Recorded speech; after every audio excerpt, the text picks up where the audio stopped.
Warahmatullahi wabarakatuh. Ketemu lagi bersama Ibu di pelajaran Matematika kelas 7 SMP semester 1, masih di bab 1 mengenai bilangan.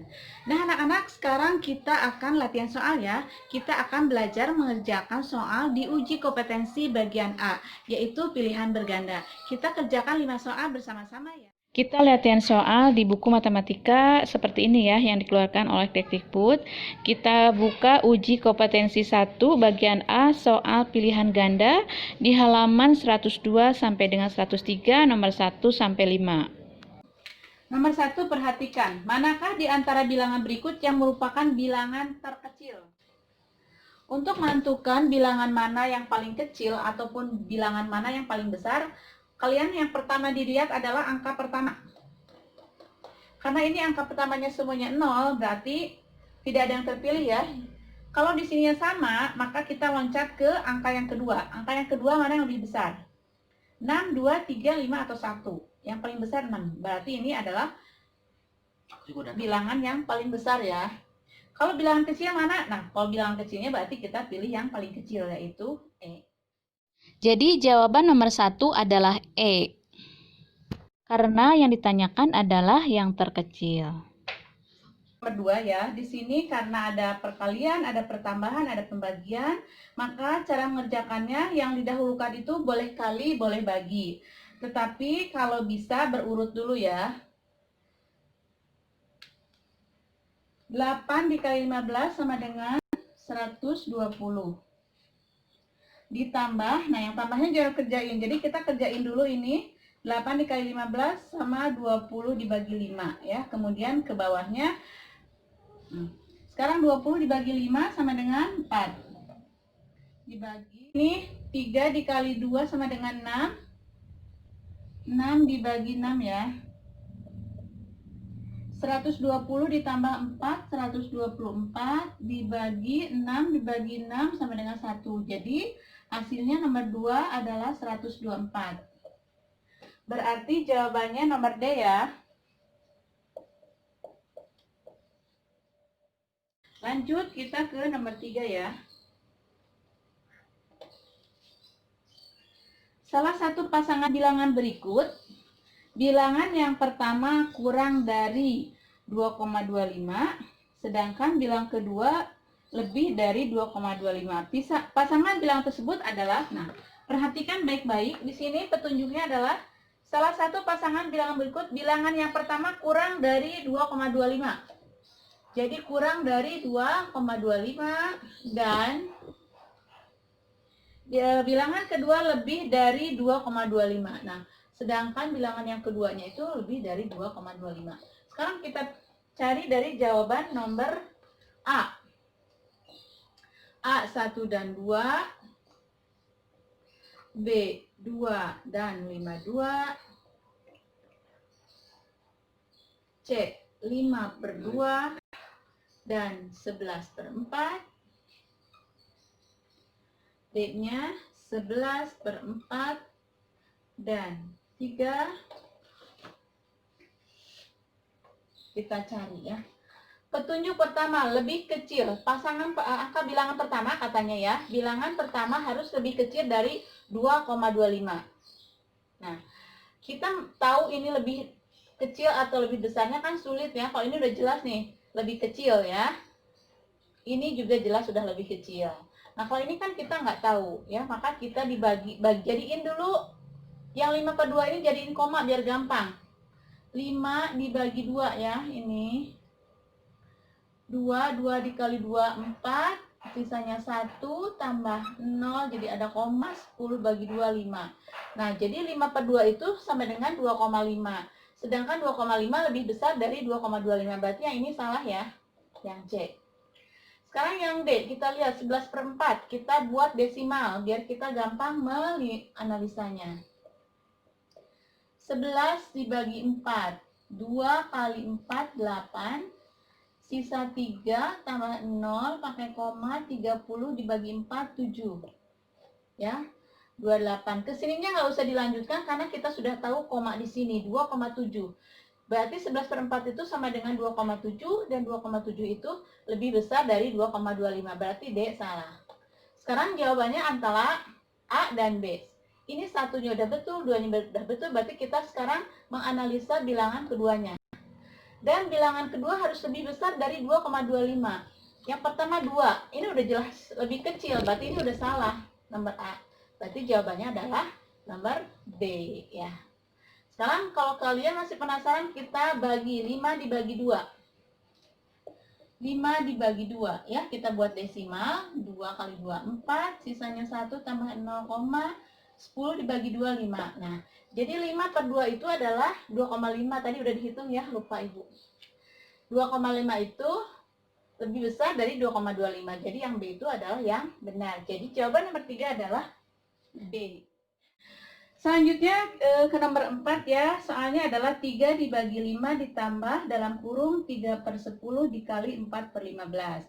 Nah, jadi yang pertama kita harus kerjakan ya, sesuai dengan rumus yang sudah Ibu kasih tahu sebelumnya, bahwa dalam soal jika ada pembagian perkalian maka didahulukan.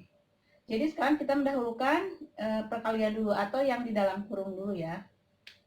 Jadi ini yang 3 per 5 kita salin dulu di sini, jangan dulu diapa-apakan. Setelah itu baru tambah, baru di dalam kurung dikerjakan.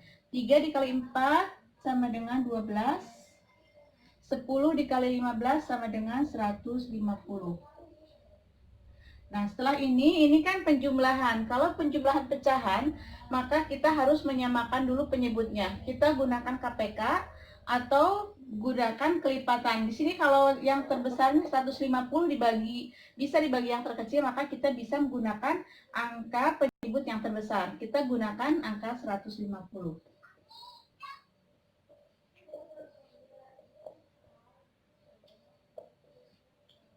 150 dibagi 5, 30.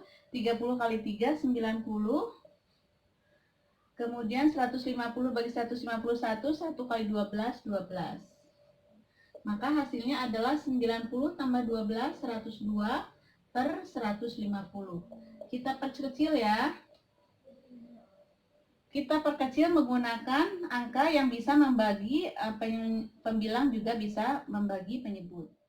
Susah langsung pembagiannya boleh berurut dulu, misalnya bagi 2 dulu. Bisa bagi 2, bisa bagi 2 lagi, enggak, kalau tidak bisa bagi 2 lagi bisa bagi 3, gitu berurut ya. Tapi kalau bisa langsung menemukan angka yang bisa membagi 102 atau 150 dengan angka yang besar ya.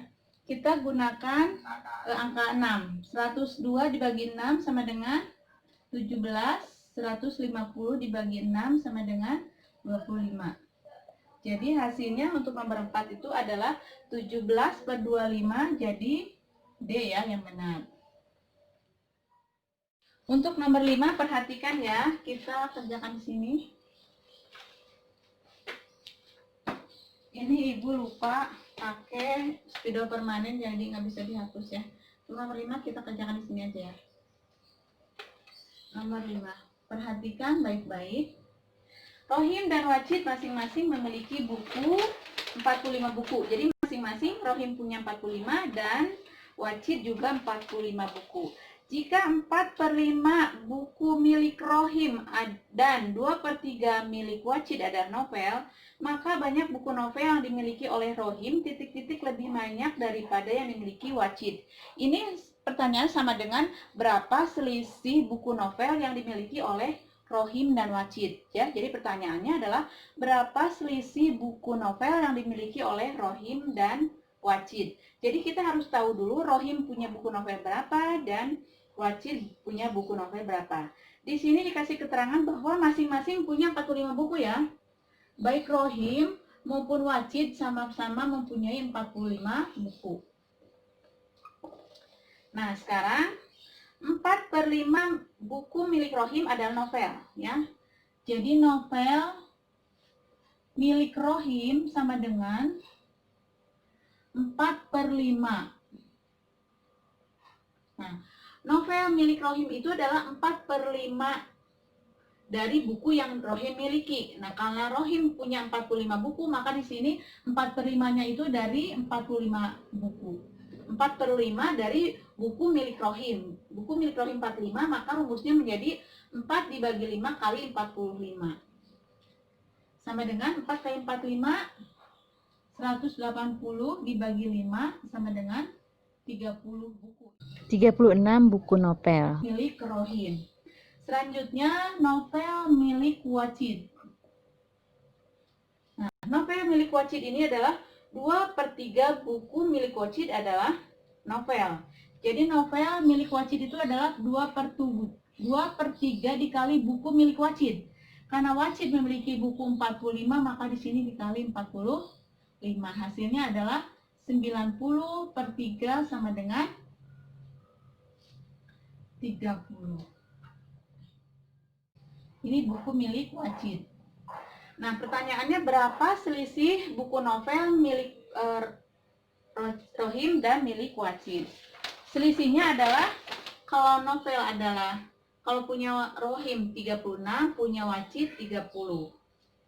Maka banyak buku novel yang dimiliki oleh Rohim adalah lebih besar mana? Lebih besar Rohim ya. Jadi jawabannya maka banyak buku novel yang dimiliki oleh Rohim adalah 6 lebih banyak daripada milik Wajid. 6 lebih banyak dari selisih 36 milik Rohim dikurangi 30 milik Wajid. Jadi selisihnya adalah 6 lebih banyak ya. Jadi si Rohim ini mempunyai buku novel 6 lebih banyak daripada milik Wajid. Nah, itu anak-anak cukup dimengerti ya. Maaf kalau Ibu menjelaskannya terlalu cepat. Jika ada pertanyaan boleh ditulis di kolom komentar. Nah, anak-anak, barusan kita sudah mengerjakan 5 soal di latihan uji kompetensi 1 pilihan berganda untuk SMP kelas 7. Semoga kalian paham ya. Bagi yang belum paham, kalian boleh bertanya di kolom komentar. Sekian pelajaran dari Ibu untuk hari ini. Semoga bermanfaat, semoga kalian paham. Sehat selalu. Assalamualaikum warahmatullahi wabarakatuh.